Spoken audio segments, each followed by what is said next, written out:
Hello everyone, today's video is all about how to log into Character AI app. If you have trouble signing in or just want a quick tutorial, stay tuned.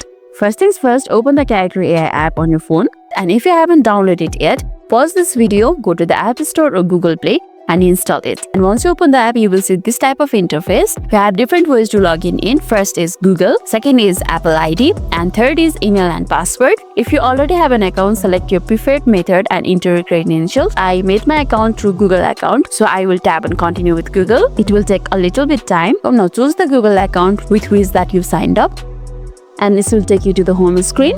Now start exploring the Character AI. Over here you can make your own character. Start with the fictional character that you love and you can explore more. And that's it. You have successfully logged into the Character AI. If this video made your day a little bit easier, don't forget to like and subscribe for more amazing tips. Thanks for watching and see you in the next video.